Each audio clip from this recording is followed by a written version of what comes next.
The crystal chandeliers of the Grand Azure sparkled like 1,000 stars above Manhattan's most exclusive dining room. Designer gowns brushed against Italian marble.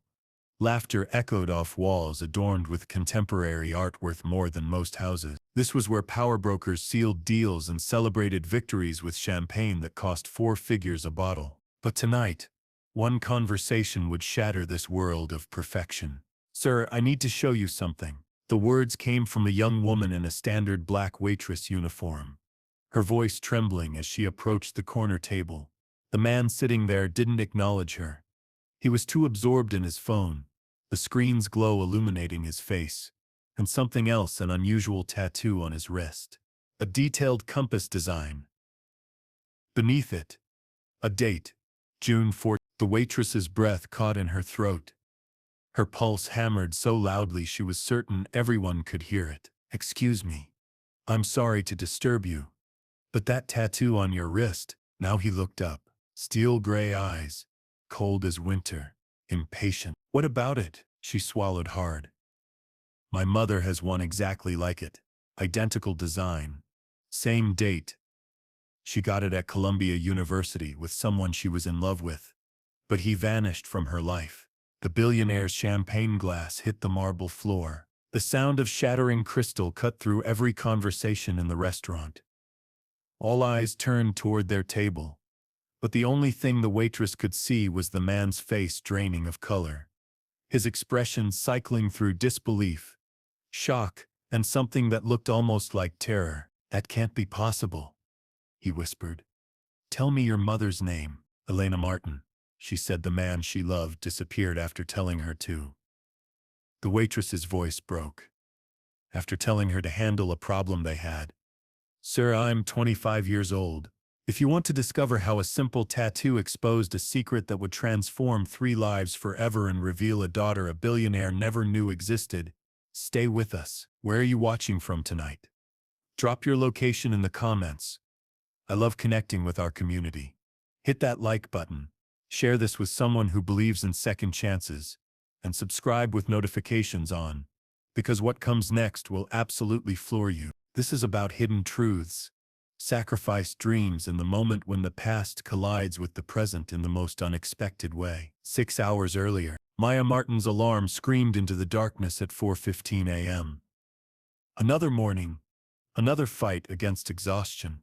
She silenced it and stared at the ceiling of her cramped studio in Washington Heights, watching the shadows from streetlights dance across peeling paint. Through the paper-thin curtain, dividing the single room, she heard her mother's labored breathing.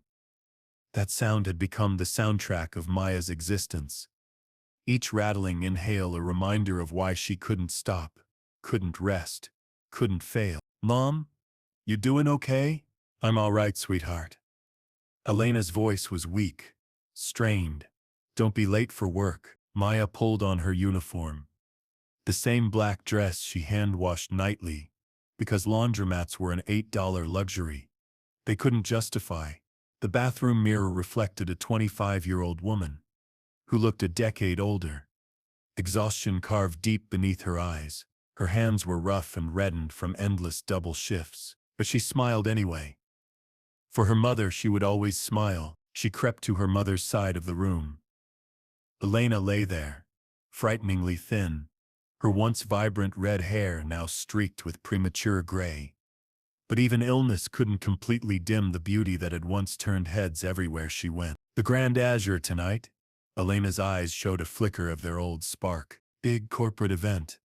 Wall Street types celebrating some massive deal. Maya took her mother's fragile hand. Should bring in good tips. Elena's gaze drifted toward the window where dawn was just beginning to paint the sky. "I used to imagine places like that, back when I was young enough to dream."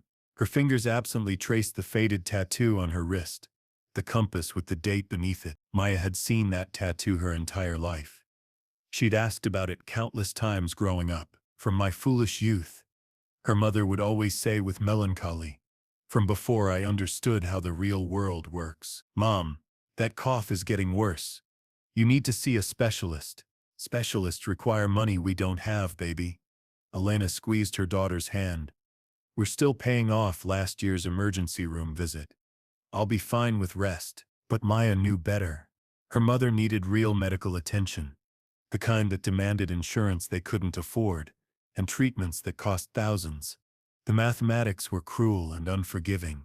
Maya earned $16 an hour plus tips, working 70-plus-hour weeks between the Grand Azure and her Murner shift at a Queen's diner. Rent consumed $1,500. Utilities, groceries, her mother's basic medications, it all added up to perpetual barely surviving. She'd abandoned community college 2 years ago when her mother's health collapsed. The dream of becoming a teacher felt like a fantasy from another person's life. I can pick up more shifts, Maya said, kissing her mother's forehead. Absolutely not. Elena's voice found its old firmness. You're already destroying yourself. I won't allow more sacrifices. Too late, Maya thought. I'd sacrifice absolutely everything. Across Manhattan, James Thornton stood in his private office on the 51st floor of Thornton Capital Tower. At 48, he'd constructed a financial empire valued at $9 billion. Commercial real estate, technology ventures, private equity. His investment instincts were legendary throughout the financial district, but standing there in his $6,000 suit, surveying the city spread beneath him like a kingdom, James felt completely hollow. Your car has arrived, Mr. Thornton. His assistant's voice came through the intercom.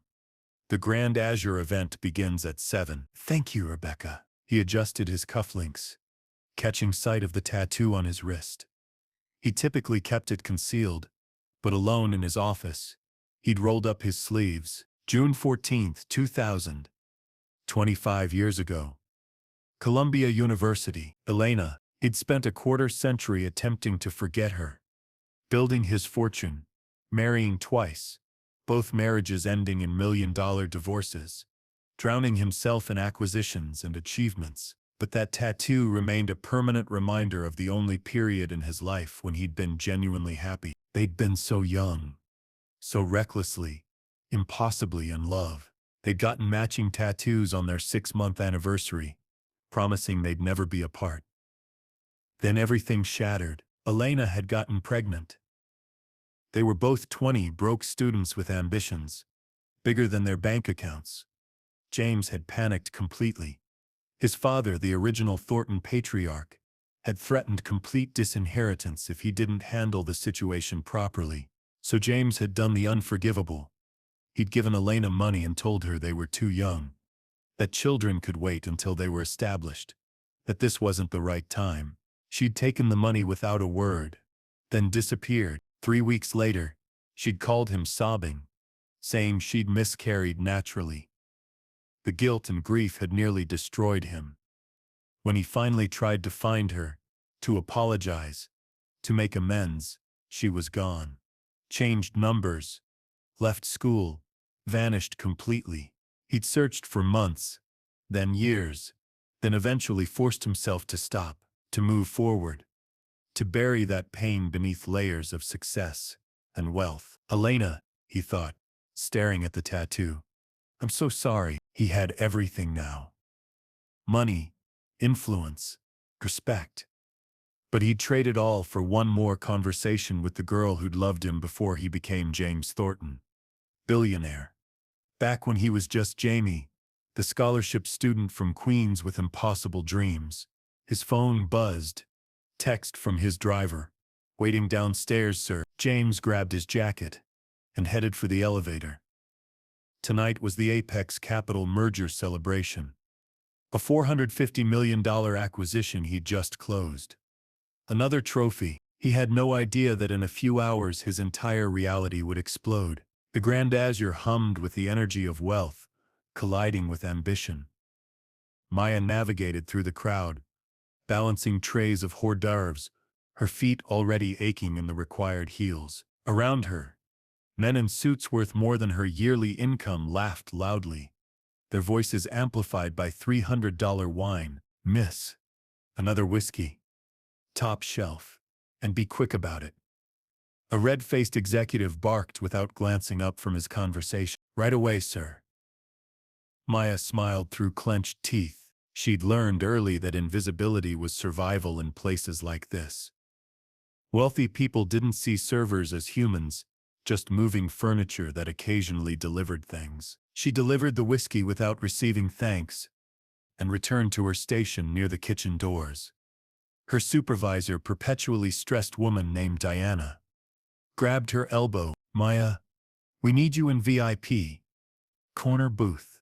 That's James Thornton's table." Maya's stomach dropped. She'd heard the name whispered all evening with a mixture of reverence and fear. James Thornton. The James Thornton. Billionaire investor, philanthropist. Shark. "I typically work the main floor. Our senior server is out sick. You're excellent with difficult clients. Just smile. Stay invisible. And for heaven's sake, don't spill anything." Diana pushed her toward the velvet ropes separating VIP from ordinary wealth. Maya took a deep breath and entered another universe. The corner booth commanded views of the entire restaurant and the glittering Manhattan skyline beyond. 3 men occupied the table, but Maya's attention immediately locked on the center figure. James Thornton was devastatingly handsome in that intimidating way powerful men often are. Chiseled features, silver threading elegantly through dark hair, eyes that seemed to calculate the value of everything they observed. He radiated authority, the kind that came from never hearing the word no. "Good evening, gentlemen. I'm Maya, and I'll be serving you tonight. Can I start you with champagne? Dom Perignon 2010. 4 glasses." Thornton didn't look up from the contract papers spread before him. "Of course, sir." Maya's voice came out smaller than intended. As she turned away, one of the other men, younger, with cruel eyes, called out, "Hey, sweetheart. You know how much money is sitting at this table right now?" Maya stopped, uncertain whether she was supposed to respond. $450 million. The man grinned. "That's probably more than everyone you've ever known will earn in their combined lifetimes. Crazy to think about, right?" His companion laughed. "Marcus, leave her alone." But Marcus wasn't finished. "I'm just saying, it's important to maintain perspective. Some people close billion-dollar deals. Some people pour drinks. That's simply how the world functions." Maya felt humiliation burn across her face, but maintained her professional smile. "I'll get your champagne immediately." She escaped to the bar, hands shaking as she relayed the order. The bartender, a kind older man named Thomas who'd always treated her with respect, gave her a sympathetic look. "Thornton's table? My condolences. How did you know?" "Marcus Reeves is famously awful." "And Thornton himself?" Thomas poured the champagne carefully. "Different type of cold. They say he's brilliant but absolutely ruthless. Built his fortune by never letting emotions interfere with profit." Maya thought of her mother lying at home, probably still awake despite needing rest, probably worrying about bills they couldn't pay. Men like James Thornton existed in a dimension so removed from her reality. They might as well be alien species. She delivered the champagne without incident, grateful when they completely ignored her. For the next 90 minutes, she served their table in silence, refilling drinks, clearing plates, existing as background ambiance to their important discussions about mergers and markets. And millions. Then James Thornton rolled up his sleeve. Maya was removing dessert plates when she saw it. The tattoo on his wrist, partially visible beneath his Patek Philippe watch. Her breath stopped. No, it can't be. The compass design. The intricate details. The date underneath, identical to her mother's. Maya's mind raced. Her mother never discussed the father. Ever. When Maya was young and asked, Elena would get distant and say, "He was someone I cared for once, but life separated us." As Maya grew older and pressed harder, her mother finally admitted, "He was at Columbia. We got matching tattoos. I got pregnant. He didn't want the responsibility. He gave me cash and told me to take care of it. I couldn't go through with it, Maya. But I also couldn't tell him the truth. So I said I'd miscarried naturally. Then I left. I couldn't stay in a city where I might encounter him, where he might discover I'd lied. Maya had been furious. You should have made him pay child support. We've struggled my entire life. But Elena had shaken her head. I made my choice. I chose you. And I've never regretted it for even a moment. Now staring at that tattoo, Maya felt reality tilt beneath her feet. June 14th, 2000. The same date. The exact same design. Her mother had attended Columbia. This man would have been there 25 years ago. The age matched perfectly. The timeline fit. Maya's heart slammed against her ribs. This couldn't be coincidence. Could it? She thought of her mother in that apartment. Sick and deteriorating. Unable to afford the treatment that might save her life. She thought of all the nights she'd skipped meals so her mom could eat. All the dreams she'd abandoned. All the years of struggle and scraping by. And this man, this billionaire, who spent more on a single bottle of champagne than Maya earned in a month, might be responsible for all of it. Rage bubbled up, hot and consuming. But beneath it was something else. Something desperate. What if he's my father? What if he could help Mom? Maya knew she should walk away.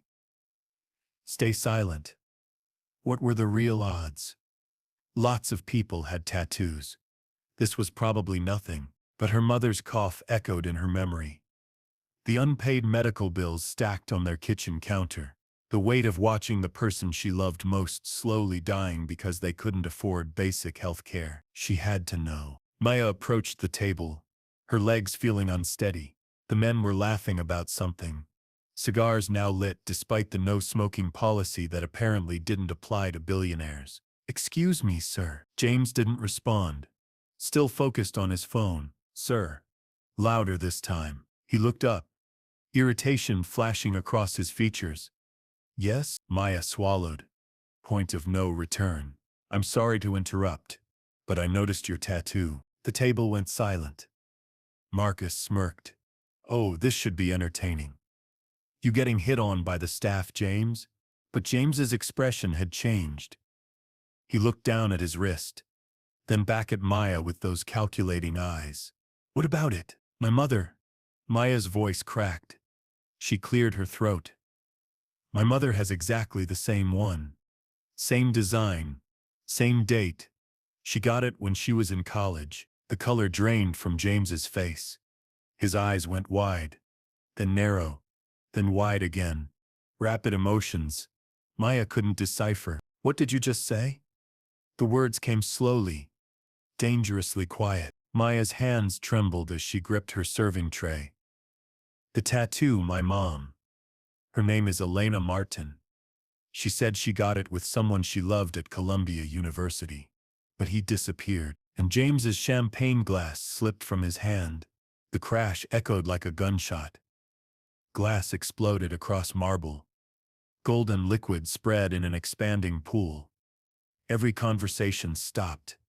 Every head turned, but Maya only saw James's face, watching it cycle through shock, disbelief, anguish, and something that looked almost like hope. That's impossible, he breathed, his voice breaking.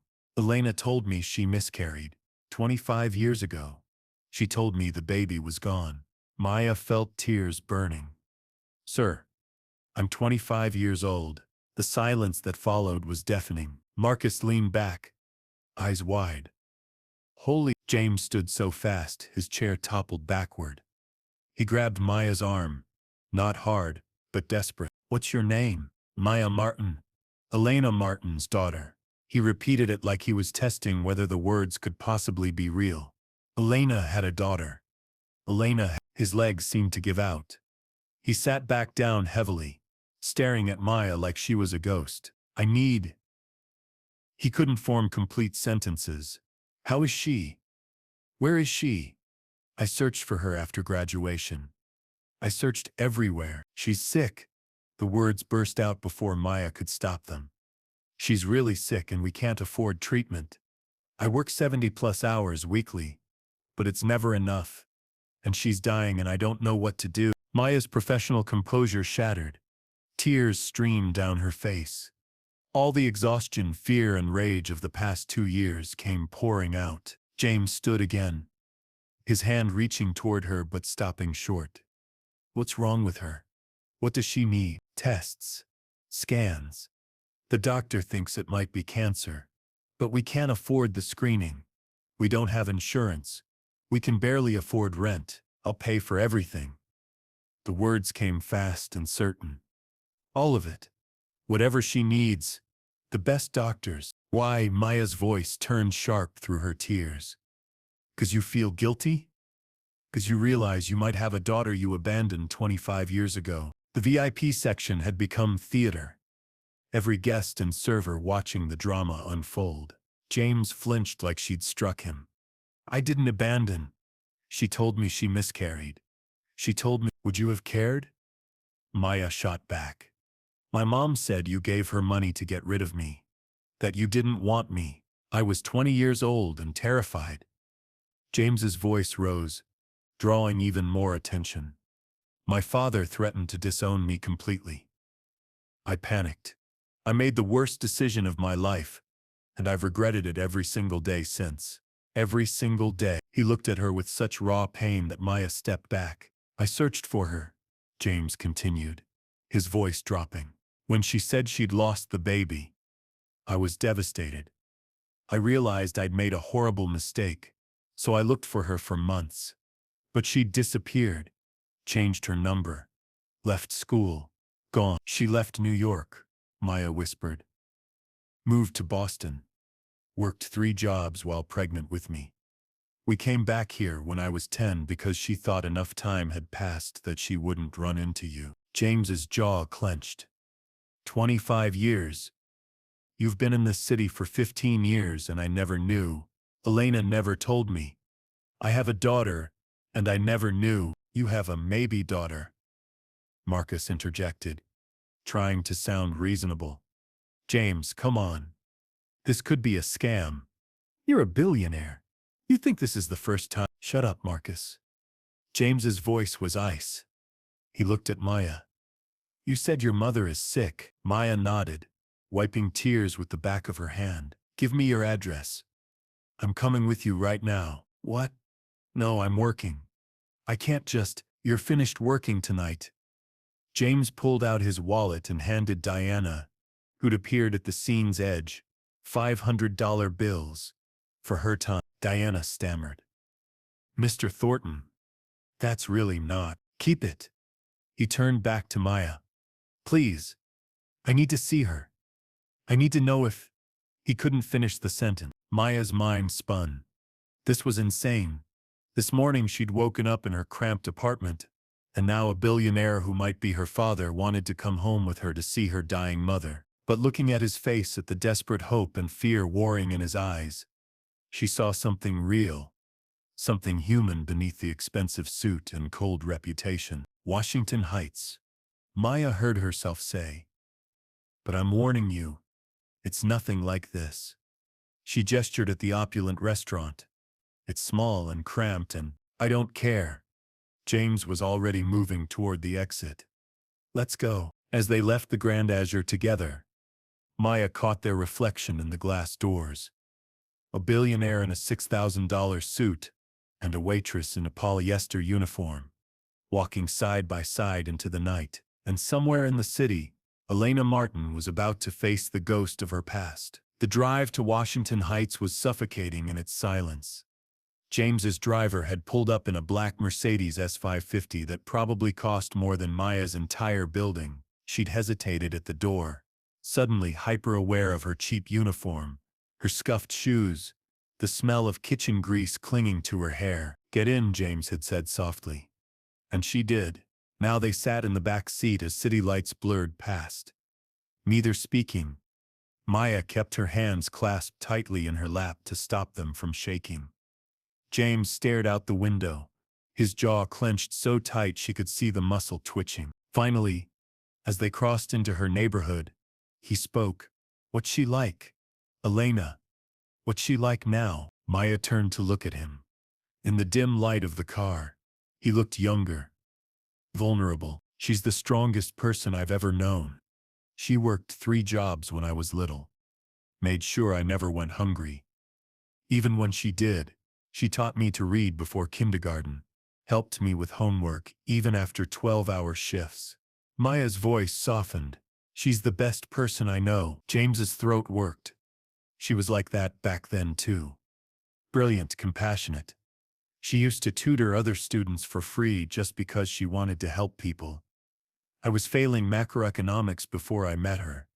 She spent hours teaching me, never making me feel stupid. He paused. I loved her. I really loved her. But not enough, Maya said quietly. No. The word was barely audible. Not enough. The car pulled up to Maya's building. A 5-story walk-up with peeling paint and a broken intercom. James stared up at it, and Maya watched something shift in his expression. Not disgust. Something worse.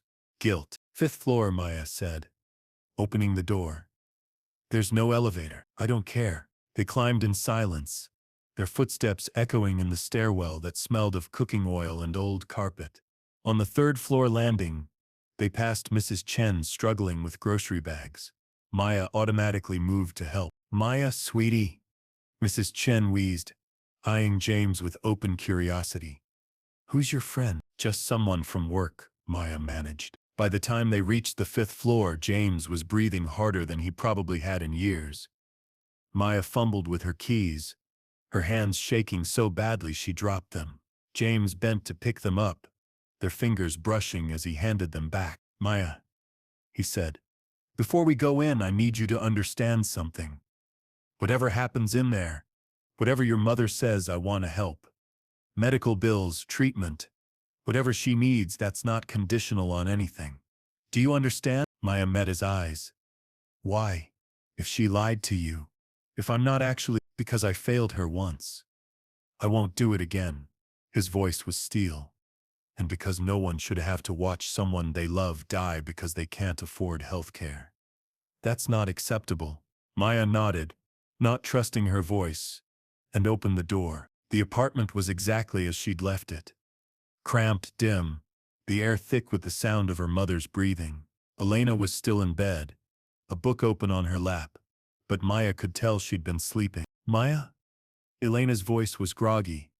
You're home early. Is everything? She stopped mid-sentence as James stepped into view behind Maya. The book fell from Elena's hands, hitting the floor with a dull thud. Her face went white as paper, then flushed red, then white again. She tried to sit up, her hands clutching the thin blanket like it might shield her. No, she whispered. No, this isn't, you can't be. Elena. James's voice broke on her name. He took a step forward, then stopped, looking lost. It's really you. For a long moment they just stared at each other. Two people who'd loved each other a lifetime ago, separated by 25 years, and an ocean of regret. Elena looked so different from the girl James remembered. Thin where she'd been curvy, gray where she'd been vibrant, auburn, tired in a way that went bone deep. But her eyes, those green eyes that used to light up when she laughed, those were the same. How did you? Elena couldn't finish the sentence. Her gaze shifted to Maya, standing frozen between them. Understanding dawned across her face. Oh God. Maya, what did you do? I saw his tattoo, Mom. Maya's voice trembled. The same one as yours. I had to. You had no right. Elena's voice cracked with emotion. Anger, fear, something desperate. You had no right to bring him here. Mrs. Martin, James started, then corrected himself. Elena, please. I just want to talk. Talk. Elena laughed, a bitter sound that turned into a cough. She pressed a hand to her chest, trying to catch her breath. What could we possibly have to talk about after 25 years? How about the fact that you told me you miscarried when you were actually pregnant? James's voice rose despite himself. How about the fact that I might have a daughter and you never told me? Might? Elena's eyes flashed. You think I'd let just anyone with a matching tattoo into my home? You think this is some kind of con? I don't know what to think. James ran his hands through his hair, frustration and confusion pouring out. You disappeared, Elena.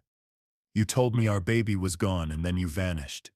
What was I supposed to believe? You were supposed to respect my decision. Elena tried to stand but swayed dangerously. Maya rushed to her side, helping her sit back down. You made it very clear what you wanted, Jamie. You handed me cash and told me to take care of it. So I did. I took care of it. I took care of her. She gestured at Maya. Alone, because you lied to me. James's voice was raw now. If you'd told me the truth, what? You would have played happy family? Elena's laugh was harsh. Your father threatened to disown you. You were terrified of losing your inheritance. You think I wanted to trap you? Force you to resent me and our child for ruining your precious future? That's not fair. Fair? Elena's voice rose, stronger than Maya had heard it in months. You want to talk about fair? I was alone and pregnant at 20 years old. I worked in a diner until I was 8 months pregnant. I lived in a basement apartment with mice. I gave birth in a county hospital and had to beg them to let me stay an extra day because I had nowhere else to go. Tears streamed down her face. I have spent 25 years doing everything to give Maya a good life. So don't you dare come into my home and talk to me about fair. The apartment fell silent except for Elena's ragged breathing and the distant sound of sirens outside. Maya stood between them, tears running down her own face. Stop. Both of you. Just stop. She turned to her mother. Mom, you're sick. You need help. Real help. The kind we can't afford. Then to James. And you? I don't care if you're my biological father or not. She raised me. She's been there for every scraped knee, every nightmare, every single moment of my life. You don't get to judge her choices. James's shoulders slumped. When he spoke again, his voice was quiet. You're right. I'm sorry. He looked at Elena. I'm not here to judge you. I'm not here to demand anything. I need to know. Is she mine? Elena closed her eyes. And for a moment Maya thought she wouldn't answer. Then so quietly they almost didn't hear. Yeah. The word hung in the air like a grenade. She's yours, Elena continued, opening her eyes. Maya is your daughter. I knew the moment I saw her. She has your eyes, your stubborn chin. As she got older, it became even more obvious. But I never told her who you were. I never spoke your full name. I wanted to protect her from this. James sank into the only chair in the room, a rickety wooden thing that creaked under his weight. He put his head in his hands. 25 years. I've had a daughter for 25 years. Maya felt like she was watching the scene from outside her body. This billionaire, this stranger, was her father. The father she'd imagined 1,000 different ways growing up. Sometimes she'd pretended he was dead, a tragic hero. Sometimes she'd imagined he was out there searching for them. Never had she imagined this. I don't expect anything from you, Elena said, her voice steadier now. I made my choices. Maya is an adult. You don't owe us, don't. James looked up, and his eyes were red. Don't tell me what I owe. I've missed everything. First steps, first words, first day of school, birthdays, Christmases, everything. His voice broke. I can't get that back, but I can. He stopped, looking at Maya. What do you want? What do you need? Maya laughed. A slightly hysterical sound. What do I want? I want my mom to not be dying. I want to not work 70 hours a week and still not have enough for groceries. I want to finish my degree. She trailed off. It doesn't matter what I want. It matters to me, James said fiercely. Tell me, please. Maya looked at her mother, who nodded weakly. Mount Sinai has a specialist, Maya said quietly. An oncologist, Dr. Patterson.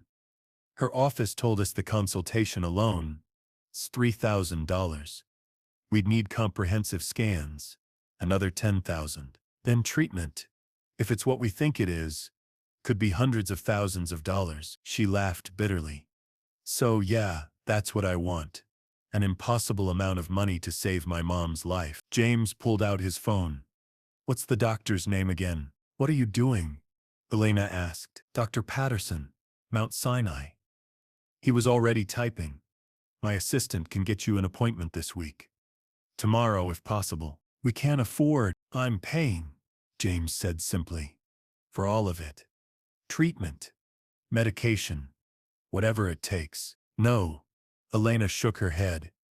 I don't want your charity. It's not charity. James looked at her, steadily. It's 25 years of child support. I should have been paying. It's health care that should have been covered. He swallowed hard. It's the least I can do. Please, let me do this. Elena and Maya looked at each other, having one of those wordless conversations only mothers and daughters could have. Finally, Elena nodded. Okay. James's fingers flew across his phone. My assistant will call you first thing in the morning.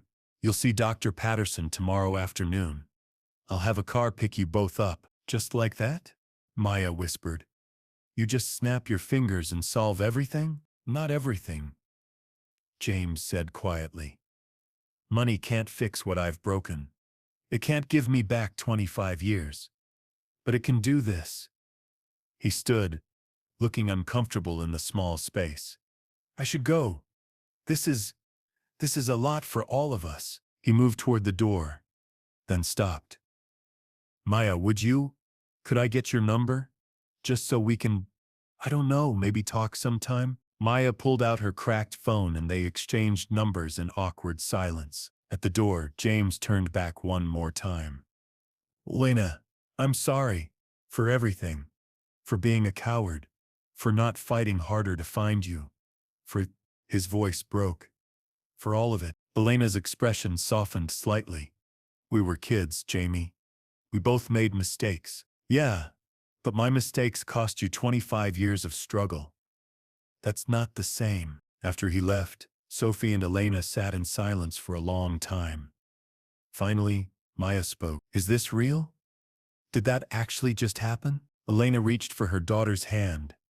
I think so. I think your life just changed, baby girl. Our lives, Maya corrected. You're going to get treatment.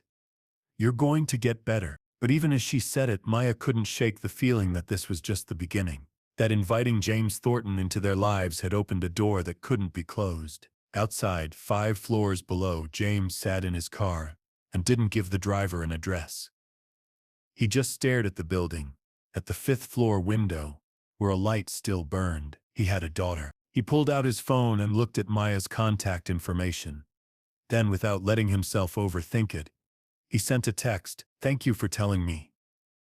I know I don't deserve a second chance. But if you're willing, I'd like to try to be part of your life. No pressure. Just think about it. James. 3 dots appeared immediately. Then, I don't know what to think or feel right now. But Mom's going to get better. That's what matters. We can figure out the rest later. James smiled through tears. He didn't know he was crying. Yeah. We can figure out the rest later. This story is about to take a turn that no one saw coming. A billionaire who thought he'd lost everything is about to discover what really matters. A mother who sacrificed everything is finally getting the help she desperately needs, and a daughter caught in between is about to learn that family isn't always simple, but it might just be worth fighting for. Don't miss what happens next. 3 days later, Maya stood in the marble lobby of Mount Sinai Hospital, feeling like she'd stepped into a parallel universe. Everything gleamed. Polished floors, contemporary art on the walls, people in designer clothes moving with purpose and confidence. Miss Martin? A woman in a crisp blazer approached with a tablet. I'm Jessica, Dr. Patterson's patient coordinator. Your mother is just finishing up her consultation. If you'll follow me. Maya followed her through a maze of hallways, past waiting rooms that looked more like boutique hotel lounges than hostel spaces. This wasn't the crowded county clinic where they'd tried to get help before. where you waited 5 hours just to be told they couldn't see you without insurance. Jessica led her to a private consultation room, where Elena sat across from Dr. Patterson, a kind-faced woman in her 50s with intelligent eyes. "Ah, Maya, please sit." Dr. Patterson gestured to the chair next to her mother. "I was just explaining to your mother what we found." Maya's heart plummeted. The expression on her mother's face was unreadable, somewhere between shock and relief and fear, all mixed together. "What is it?" Maya grabbed Elena's hand. "Mom, it's not cancer," Elena said, and her voice cracked on the words. Maya felt the world tilt. "What?" Dr. Patterson pulled up scans on her computer screen. "Your mother has severe chronic bronchitis and early-stage pneumonia, complicated by malnutrition and extreme stress. It's serious, but it's treatable. With proper medication, rest, and nutrition, she should make a full recovery within 3 to 6 months." Maya stared at the doctor, then at her mother, then back at the doctor. "But the symptoms, the coughing, the weight loss, the fatigue, all consistent with what she has," Dr. Patterson explained gently. "I understand you were concerned about cancer, and given the symptoms that was a reasonable fear. But the comprehensive scans show no tumors, no masses. What your mother needs is antibiotics, an inhaler, proper nutrition, and most importantly, rest." Tears streamed down Maya's face. "She's going to be okay. She's going to be fine." Dr. Patterson smiled. "Though I have to say, Mrs. Martin, you've been pushing yourself far too hard for far too long. Your body is exhausted. If you'd continued without treatment," she let the implication hang in the air. Elena was crying too now, covering her face with her hands. "I thought I was dying. I thought I was going to leave Maya alone." Maya threw her arms around her mother, both of them sobbing with relief. For 2 years they'd led under the shadow of this fear. And now, in one afternoon, everything had changed. "I'm prescribing a comprehensive treatment plan," Dr. Patterson continued, pulling up documents on her tablet. "Medications, which Mr. Thornton has already arranged to have delivered to your home. Nutritional supplements. And I'm recommending at least 8 weeks of medical leave from work. No exceptions." "I can't take 8 weeks off," Elena protested weakly. "My job is already handled," came a voice from the doorway. They all turned to see James standing there in a charcoal suit, looking out of place and perfectly at home all at once. "What are you doing here?" Maya asked. "Jessica called me when the consultation finished. I wanted to hear the results myself." He stepped into the room, nodding respectfully at Dr. Patterson. "If that's okay." "It's fine," Elena said. James's expression transformed when he heard, "It's not cancer?" "It's not cancer," Elena confirmed, laughing and crying at the same time. Something in James's face cracked open, relief so profound it was almost painful to witness. He sat down heavily in the nearest chair. "Thank God. Thank God." Dr. Patterson stood. "I'll give you all some privacy. Maya, Elena, my office will email you all the information. If you have any questions, day or night, you have my direct number." She paused at the door. "Mrs. Martin, you're a fighter, but you don't have to fight alone anymore." After she left, the three of them sat in awkward silence. Finally, James spoke. "You mentioned your job," Elena sighed. "I work at a laundromat in Queens. Have been for 9 years. If I take 2 months off, I'll lose it. And we need—" "You're not going back there," James said quietly. "Excuse me? Elena, you nearly died because you couldn't afford to take care of yourself. You're not going back to a job that barely pays minimum wage and doesn't offer health insurance." His voice was firm but gentle. "I've already spoken with my financial advisor. I'm setting up an account in your name, enough to cover living expenses, medical costs, and then some. You're going to rest, recover, and then if you want to work you can find something that doesn't kill you." "I don't want your money," Elena said, but her voice lacked conviction. "It's not charity. It's what I should have been providing for the last 25 years. James leaned forward. "Elena, please, Let me do this. Let me take care of you both. I can't fix the past, but I can make sure you never have to choose between your health and your bills again. Maya watched her mother's face, pride warring with practicality, the fear of accepting help battling against sheer exhaustion. Okay, Elena whispered finally. Okay. 2 weeks later, Maya stood in front of a door in Tribeca.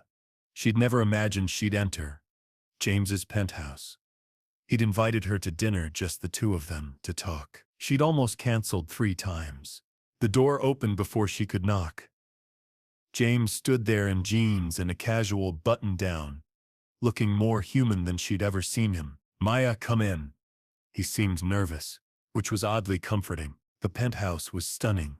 Floor-to-ceiling windows, overlooking Manhattan. Modern furniture that probably cost more than her old apartment. Art on the walls that Maya vaguely recognized from her one art history class. But what caught her attention was the dining table. It wasn't set for some fancy dinner. Instead, there were photo albums spread across it. Dozens of them. I wanted to show you something, James said, leading her over. This is my life. The parts I wish I could have shared with you. Maya picked up the nearest album. Photos of a younger James. At graduation. At his first office, shaking hands with important-looking people. As she flipped through, she noticed something. In every photo, even when he was smiling, his eyes looked empty. I built an empire, James said quietly, standing beside her. I made billions. I had everything I thought I wanted, and I was miserable. He picked up another album. Older, more worn. This was my life before. When I was happy, Maya gasped. The photos were of James and her mother. Young, laughing, so obviously in love. It hurt to look at. At the beach, at a diner, in a tiny apartment. Elena in James's arms, both of them grinning at the camera. This was taken the day we got the tattoos, James said, pointing to one photo. We just aced our finals. We felt invincible. We thought nothing could ever separate us. What happened? Maya asked softly. James sat down heavily. Fear. Cowardice. My father had this vision for my life. Business school. Investment banking. Eventual takeover of his company. When Elena got pregnant, he saw it as a threat to all of that. He sat me down and painted this picture of poverty and struggle, of throwing my potential away, and I believed him. His voice turned bitter. I chose money over love. I'd tie a future that looked good on paper over the person who actually made me happy. But you looked for her, Maya said. You said you looked. Not hard enough. Not long enough. James met her eyes. I gave up, Maya. I told myself she wanted nothing to do with me. I let my pride get in the way, and then I spent 25 years burying my guilt under work and money and meaningless achievement. Maya sat down across from him. Why are you telling me this? Because you deserve to know who your father is. Not the billionaire. Not James Thornton, the businessman. But Jamie, the guy who was so scared of disappointing his father that he destroyed the best thing in his life. He paused. And because I don't want you to make the same mistakes I did. What do you mean? Maya, you're brilliant.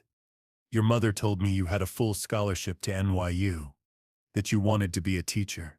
You gave all that up to take care of her. Maya looked away. She needed me, and that's admirable. But Maya, you're 25 years old.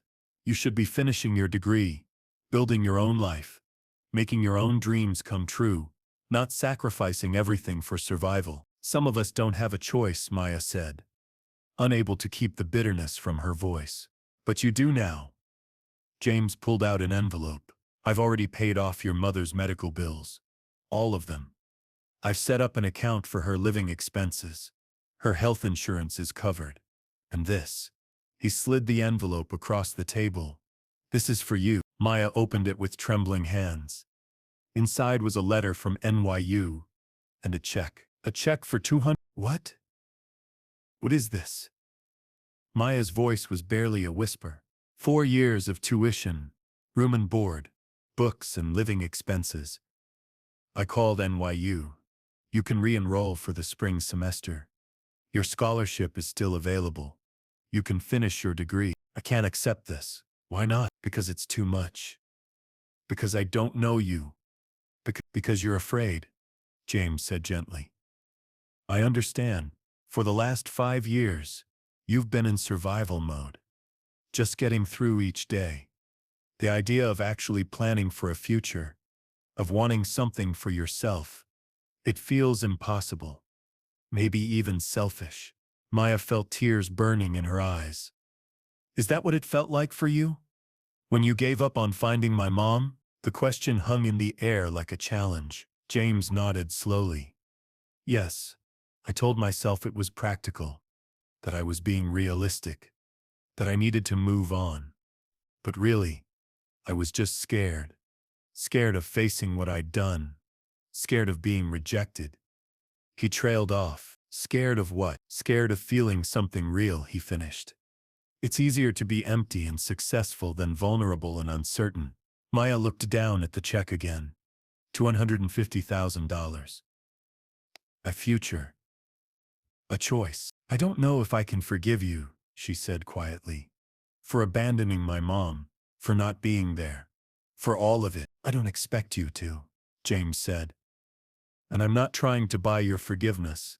This isn't about me, Maya. It's about you. You're my daughter. And whether you want a relationship with me or not, I want you to have the opportunities I denied you by not being there. Maya wiped her eyes. Can I ask you something? Anything. Do you regret it? Building your empire, becoming who you are? James was quiet for a long moment. I regret how I did it. I regret what I sacrificed. But he looked around the penthouse, then back at her. Everything I built, all of this, it means nothing if I can't use it to help the people I should have been helping all along. So maybe the real question isn't whether I regret my choices. It's whether I can do something meaningful with the consequences. Maya stood up, the check still in her hand. I need time to think about all of this. About school, about you, about everything. Of course. James stood too. Take all the time you need. But Maya, I'm not going anywhere this time. Whether you cash that check or not, whether you want me in your life or not, I'm here. I'm your father, and I'm not walking away again. Maya nodded, unable to speak past the lump in her throat. As she turned to leave, James called out. Maya, she looked back. Your mother raised an incredible person. Whatever happens between us, I want you to know I'm proud to be your father, even if I don't deserve to be. That night, Maya sat on the fire escape of their apartment, the one that looked out over the city lights. Elena joined her, wrapped in a thick blanket, looking healthier than she had in months. He told you about the school money, Elena said. It wasn't a question. Yeah. Maya held up the check. It's insane, Mom. This is insane. What are you going to do? Maya was quiet for a long time. I don't know. Part of me wants to tear this up and tell him to take his guilt money and end. But the other part. Maya's voice broke. The other part wants to go back to school so body it hurts. I miss learning. I miss having dreams. I miss being 25 instead of feeling 50. Elena took her daughter's hand. Then go back. What about you? I'm going to be fine, baby. For the first time in 25 years, I'm actually going to be fine. I can rest, recover, maybe even figure out what I want to do with my life, beyond just surviving. She squeezed Maya's hand. You don't have to sacrifice your future to take care of me anymore. But what about him? What if accepting this means, it doesn't mean anything except that you're giving yourself a chance, Elena said firmly. Whether you will a relationship with James or not, that's separate. This is about you and your education and your dreams. Maya looked at the check again, then at the city spread out before them. Millions of lights. Millions of lives. Millions of possibility. Okay, she whispered. Okay, I'll do it. Elena pulled her daughter close, both of them looking out at the city that had almost broken them, but hadn't quite managed to. Meanwhile, in his penthouse, James stood at the window with his phone in his hand. He typed and deleted a dozen messages to Maya. Finally, he settled on something simple. Whatever you decide, I'm here. Dad. He stared at the word dad. He'd never had a chance to be called that. Never heard it in Maya's voice. Maybe he never would, but he'd sent the text anyway. And for the first time in 25 years, James Thornton went to sleep feeling something other than empty. He felt hope. 6 months later, Maya walked across the NYU campus with her backpack slung over one shoulder, a coffee in her hand, a smile on her face that felt almost foreign after years of barely surviving. The spring semester had been brutal, trying to catch up on 2 years of missed education, while adjusting to actually being a student again, instead of just a worker bee. But she'd done it. She'd survived her first semester back. More than survived. Thrived. Her phone buzzed.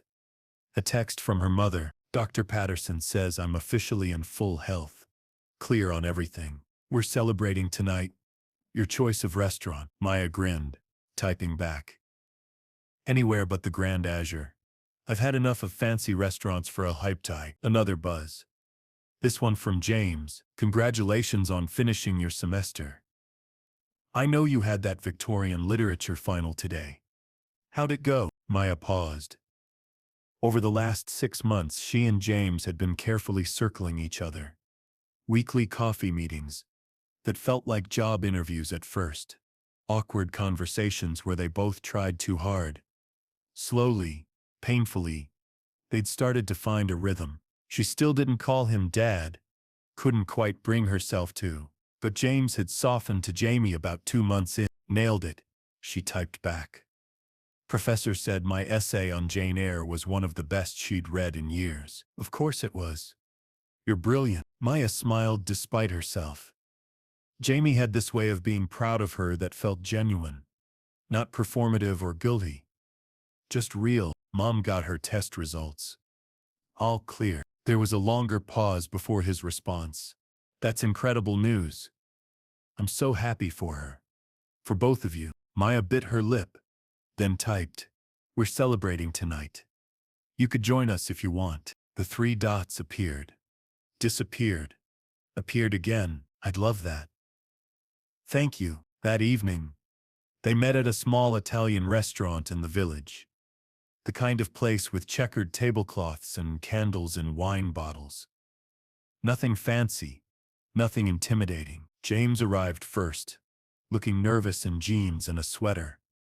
His trying to be casual outfit that Maya had come to recognize. When Elena and Maya walked in together, both laughing at some shared joke, he stood up so fast he almost knocked over his chair.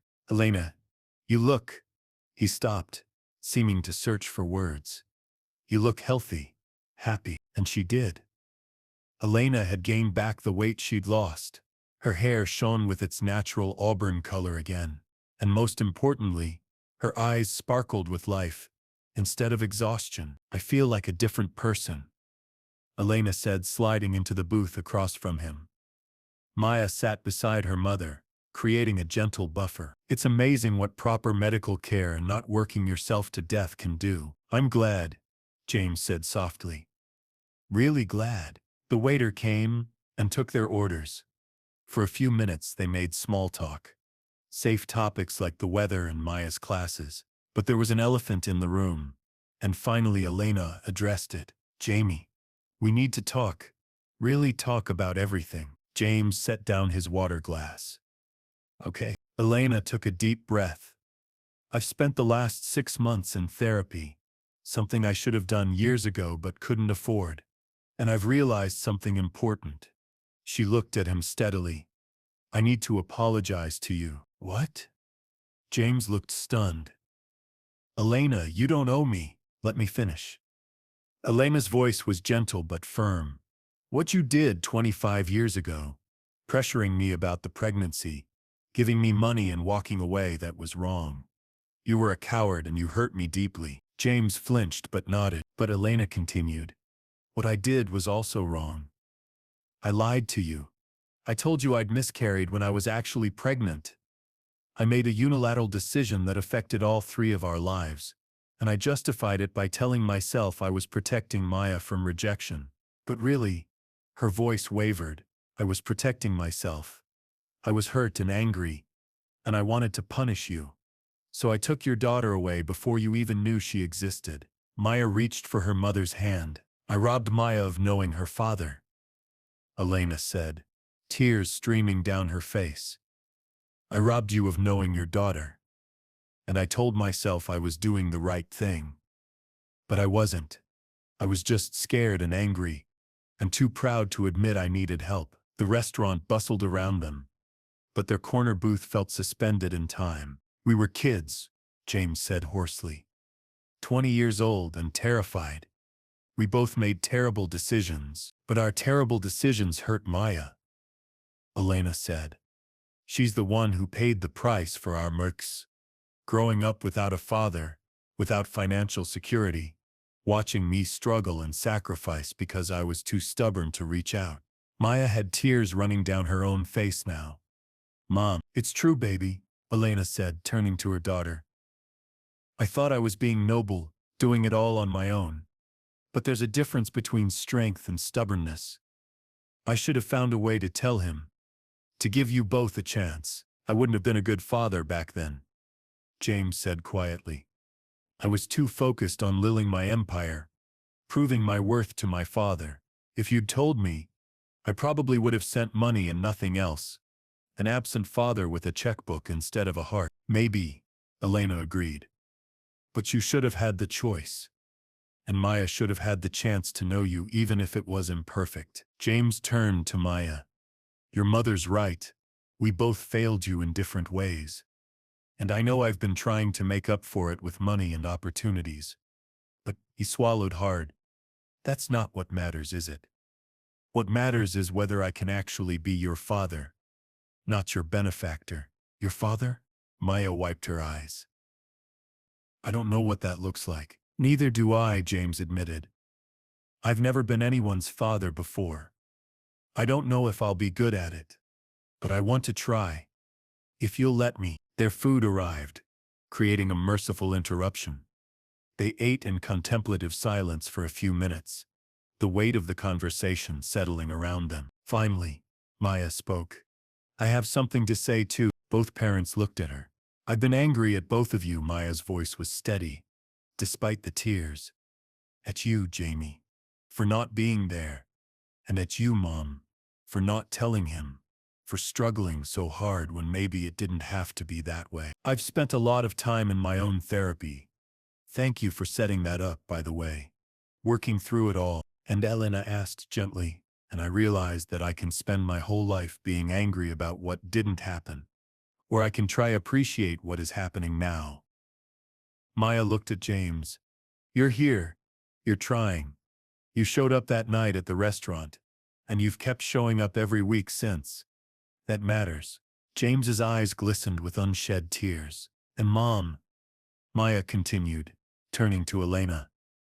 You gave me everything you had. Every single day of my life. Yes, it was hard. Yes, I wish things had been different sometimes. But you loved me with everything you had. And that's not nothing.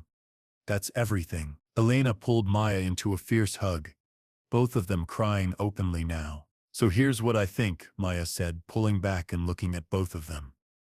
I think we're a family. A weird, complicated, broken and pieced back together family. But a family.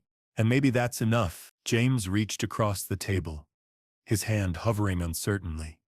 Elena looked at it, then at Maya, then back at him. Slowly she placed her hand in his. Maya added hers on top. A family, James repeated, his voice breaking.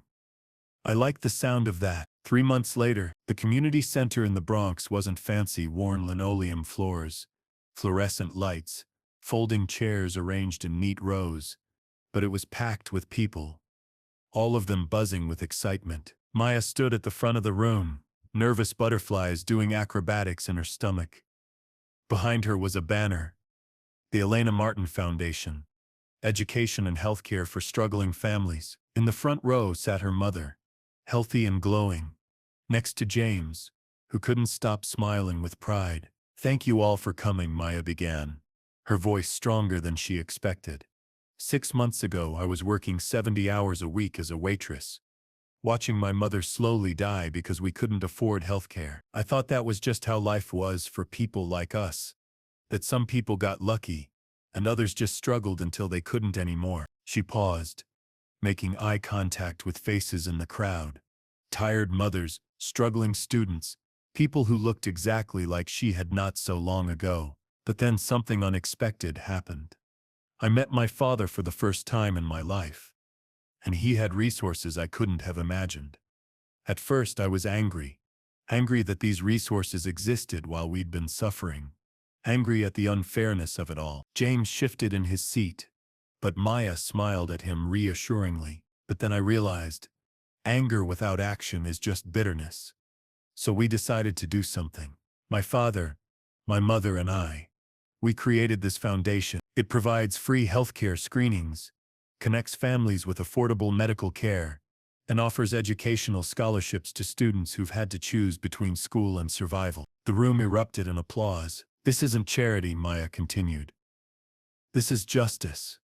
This is saying that no mother should have to choose between medicine. No student should have to give up their dreams to pay bills. No family should have to watch someone they love die because health care is a luxury instead of a right. More applause. Some people standing now. The Elena Martin Foundation launches today, with a commitment to serve 500 families in the first year. We have partnerships with 3 hospitals, 2 universities, and dozens of community organizations, and we're just getting started. Maya looked at her mother, who was openly crying with pride, then at James, who mouthed, "I'm proud of you. My mother taught me that love is sacrifice," Maya said, her own voice thick with emotion. "She taught me resilience, determination, and strength. My father," she paused, the words still feeling new in her mouth. "My father taught me that wealth without purpose is empty, that resources are only meaningful if they're used to help others. Together they're teaching me that families aren't perfect, but they can still be beautiful." After the presentation, people lined up to ask questions, to share their stories, to sign up for services. Maya worked the crowd with Elena by her side, both of them energized by the hope in the room. James hung back, watching them work together. His daughter and the woman he'd loved and lost, and in some strange way, found again. A young woman approached him. "Mr. Thornton, I just wanted to say thank you. My son has asthma, and we can't afford his inhaler. Your foundation is going to help us get it. You're saving his life." James felt his throat tighten. "It's not me, it's them." He gestured at Maya and Elena. "They're the ones who understand what's needed. I'm just trying to help." "Well, thank you anyway." The woman squeezed his hand and moved on. Later, after the crowd had thinned and they were packing up, Elena approached him. "That was quite a turnout," she said. "Maya's a natural," James replied. "The way she connected with people, that's all you. That's how you raised her." Elena smiled. "She has your determination, though. Your drive. Once she sets her mind to something, nothing stops her." They stood in comfortable silence for a moment, watching Maya laugh with a group of students who'd gathered around her. "Elena," James said quietly, "I know we can't go back. I know too much has happened. But thank you for giving me this chance, for letting me be part of her life. Part of both your lives." Elena looked at him, really looked at him, maybe for the first time since that night in the restaurant. "We're not kids anymore, Jamie. We're not who we were 25 years ago." "No," he agreed. "We're not, but maybe that's okay," Elena continued. "Maybe who we are now, 2 people who made mistakes and hurt each other, but are trying to do better. Maybe that's enough." "Is it?" James asked. "Enough?" Elena smiled. "It's a start." 1 year later, Maya stood in her cap and gown, diploma in hand, surrounded by her family. Elena, healthy and happy, working part-time as a counselor for the foundation. James, who'd cut his work hours in half to spend more time actually living instead of just achieving. And surprisingly, a boyfriend. a guy from her Victorian literature class who thought it was cool that she'd worked as a waitress and didn't care about her father's money. Speech! Speech! Her boyfriend called out. Absolutely not, Maya laughed. But James and Elena joined in the chanting. Fine. She held up her hands in surrender. Okay, here's my speech. 2 years ago I thought my life was over. I'd given up on dreams. I was just surviving day by day, watching everything I loved slowly die. Her voice turned serious. But then a tattoo, a simple tattoo, changed everything. It brought my father into my life. It saved my mother's life. And it taught me the most important lesson I've ever learned, which is, her boyfriend prompted, that it's never too late. Maya said simply. It's never too late to tell the truth. Never too late to forgive. Never too late to build something beautiful from broken pieces. My parents made mistakes that hurt each other and hurt me. But they also showed me that love isn't about being perfect. It's about showing up even when it's hard. It's about trying even when you're scared. It's about choosing each other over and over again, even when it would be easier to walk away. She looked at James. Dad taught me that wealth means nothing if you don't use it to help others. That success is empty if you're alone at the top. Then, at Elena, Mom taught me that strength isn't about doing everything alone. It's about knowing when to accept help, when to be vulnerable, when to let people in. Maya held up her diploma. This piece of paper represents more than just an education. It represents second chances. It represents a family that refused to let the past define our future. It represents hope. James pulled both Maya and Elena into a hug, the three of them forming a tight circle. I love you both, he said, his voice thick with emotion. I know I don't say it enough, but I do. You're my family, my whole world. We love you too, Dad, Maya said. And this time, the word came easily, as the sun set over the city, painting the sky in shades of gold and pink. The three of them stood together. A billionaire, a survivor, and the daughter who'd brought them back together. Not perfect, not uncomplicated, but there, and that was more than enough. 5 years later, the elementary school classroom in Harlem was bright with children's artwork and motivational posters.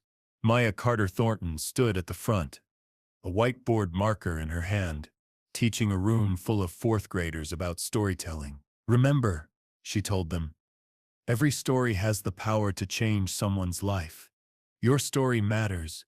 Your voice matters. After school, she drove to the foundation's main office, a beautiful building in Midtown that served thousands of families each year.